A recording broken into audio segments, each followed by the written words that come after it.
안녕하십니까? 배팅 부동산. 부동산은 젊음을 먹고 산다. 투자는 당연히 그런 곳에 진행하도록 하겠습니다. 노인만 사는 브랜드 아파트, 식비 포함 월세가 70만 원짜리다. 요 아파트가 어떤 아파트인가? 노인 전용이라고 하는데 대단지 노인복지주택의 가장 큰 장점은 규모의 경제라고 합니다. 1000가구가 넘는데 지금 보면은 1인 기준이면 식비까지 포함해서 한 달에 총 60에서 70만 원 정도 나온다고 합니다. 식대를 제외하고 나면은 대략적으로 40만 원 뭐 이렇게 관리비 나오니까 사실은 일반 아파트랑 큰 차이는 없습니다. 지금 쭉 읽어보면 일반 아파트하고 큰 차이는 없습니다.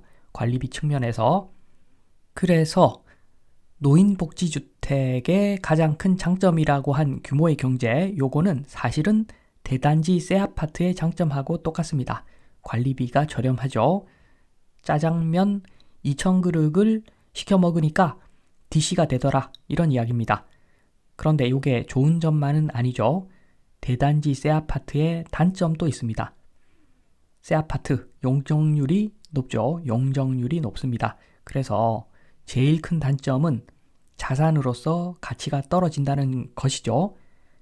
대단지라서 재건축 어렵습니다. 돈을 내놓고 내돈내산으로 재건축 진행해야 되는데 진행이 잘 안 될 겁니다. 이게 가장 큰 단점이고, 어차피 아파트 돈 벌려고 사는 사람들이 많은데 그런 점에서 엄청난 단점이고, 그리고 실거주 측면에서도 관리비가 저렴한 만큼 다양한 사람들이 살기 때문에 나의 프라이버시에 제약이 생길 수밖에 없습니다.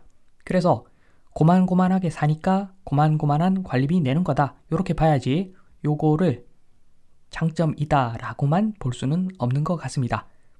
그래서 제가 보기에는 노인복지주택의 가장 큰 장점인지는 모르겠는데 가장 큰 특징은 노인들끼리 모여 산다. 요게 특징인 것 같습니다. 위치가 어딘가 보니까 동백역에 거의 붙어 있습니다. 지금은 전철도 다니고 사람도 많이 거주하는데 미래는 어떻게 될지 모르는 지역일 수가 있겠죠. 아무튼 확대해서 보면은 동백역 옆에 거의 붙어 있는 스프링 카운티 자이 아파트, 병원하고도 바로 붙어 있습니다. 병원하고도 붙어 있어서 노인들 거주하기에는 좋은 곳이 맞는 것 같아 보입니다. 가격을 한번 보겠습니다. 지금 83C 타입, 83C 타입 저걸 보니까 매매가가 최종 네이버상 마지막 실거래가가 2018년 6월달이었습니다. 6월달. 2018년 6월달. 뭔가 이상하죠? 설마 거래가 한 건도 없었는가? 잘 모르겠습니다. 그런데 흥미로운 점은 지금 2018년 6월 저 거래가 모든 83C 타입 말고 다른 모든 타입 포함해서 제일 최근에 거래된 것이 2018년 6월 거래라는 점입니다. 좀 이상하죠? 어차피 아파트가 향후에는 자산 측면에서 우량한 그런 물건도 아닌데 이렇게 데이터마저 이상하다면 일단 이런 물건은 매수를 하지 않는 것이 답이죠, 사실. 참고로 네이버에 신고된 전월세 실거래 내역은 0건입니다. 절대 거래 안 할 것 같습니다. 저 같으면 뭔가 정상적인 데이터가 있을 때 거래를 해야 되는데, 왜냐하면 아파트는 가장 큰 장점이 범용성이죠. 범용성. 거래가 잘 되니까.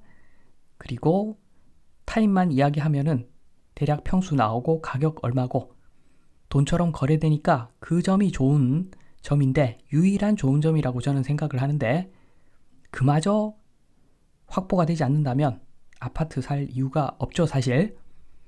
그런데 한번 제대로 검토할 수는 없겠지만 호가를 일단 한번 보겠습니다. 호가는 있는데 지금 월세는 대략적으로 3천에 220 요 정도로 보입니다. 호가가 이렇다는 겁니다. 요 호가가 맞다면 상당히 괜찮은 편이죠. 위치 대비 월세가 셉니다. 요거 수익환원법으로 적정 매매가를 계산해 보면 기대 수익률 5% 잡고 계산 돌려보면은 적정 매매가 5억 6천 정도 나옵니다. 위치 대비 꽤 나오는 편입니다. 그리고 전세 보면은 5억 5천 정도 비슷하죠.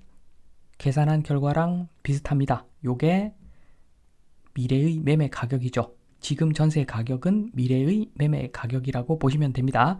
인구가 줄어들고 있는 상황에서 지금 전세 가격은 미래의 매매 가격이라고 보시면 되고, 요까지 보면 다 본 겁니다. 사실 실거래가가 아니라 호가인데 지금 매매가 호가 7억 6천에서 8억, 요거는 사실은 볼 게 없습니다. 볼 필요가 없죠. 그래서 제가 지금 매매가가 얼마고 얼마에 사야 된다 뭐 이런 이야기를 하려는 것이 아니라 전체적인 좀 이야기를 하려고 요 내용을 이야기했습니다. 나라면 이렇게 한다. 일단 실거주 차원에서 보겠습니다. 철저하게 개인 생각입니다. 저하고 생각 다르다고 저를 너무 물어뜯지 말아 주시고, 저라면 이렇게 합니다. 일단 전월세가 위치 대비 비싸죠. 그런데 제 기준에서는 저렴한 맛에 거주할 수 없다면은 저는 이곳에 거주하지 않을 것 같습니다. 개인적인 취향은 젊은 사람들 섞여 있는 일반 아파트가 제 취향에 맞는 것 같습니다. 사람이 젊은 사람들하고 좀 교류가 꾸준히 있어야지 조금이라도 젊어지는 거지, 노인들끼리 있으면 몇 년 있다가 상노인 될 수 있습니다. 제가 보기에는 그렇습니다. 그런데 노인들끼리 모여서 아주 저렴한 관리비, 아주 저렴한 전월세, 그렇다면은 거기에 살지 않을 이유가 없는데 가격마저 별로 매력적이지 않습니다. 가격마저 매력적이지 않기 때문에 저는 여기에 거주하지 않을 것 같습니다. 그런데 사람마다 생각은 다르겠죠. 이제는 매매가를 한번 봅니다. 매매를 어떻게 하는가, 이 부분에 대해서 한번 봅니다. 여기가 지금은 서울 웬만한 곳보다 거주 여건이 좋을 겁니다. 사실 서울은 위치가 좋지만 평균적으로 봤을 때 거주 환경은 경기도보다 훨씬 안 좋다라고 보시면 되겠죠.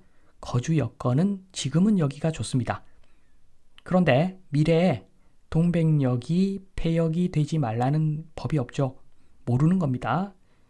거기다가 여기 노인들밖에 없죠. 시간 지나면 공유지분 아파트가 될 수밖에 없습니다. 사람은 나이를 먹죠. 나이 드신 분들은 나이를 더 먹죠. 그러면 상속해야 되죠. 그러면 지금 아파트들, 요 아파트들 전부 대부분 공유지분 아파트가 될 운명이겠지요. 그렇게 되면은 좋을 게 하나도 없습니다. 재건축은 물 건너 갔다, 그렇게 보시면 됩니다. 그리고 만약에 꼭 거주하고 싶다, 꼭 거주하고 싶다면 전월세로 살아야 되겠죠. 전세도 위험하고 월세로 사는 게 맞아 보입니다. 그리고 만약에 여윳돈이 좀 있다, 그러면 투자는 젊은 사람들 비중이 높은 곳에 해야 됩니다. 임금 상승, 소득 수준 상승, 그거 노인하고는 무관한 말이죠. 일하는 젊은 사람들이 급여가 오르고 월세가 상승하고 그런 거지, 노인들 사는데 월세가 어떻게 상승을 할 수가 있겠습니까? 그래서 투자는 젊은 사람들이 선호하고 젊은 사람들 비중이 높은 곳, 그런 곳에 투자를 해서 그런 곳에서 월세를 받고, 여기 꼭 거주하고 싶으면 그냥 월세 살면 된다. 요 말씀까지 드리면서 이만 마치도록 하겠습니다. 감사합니다.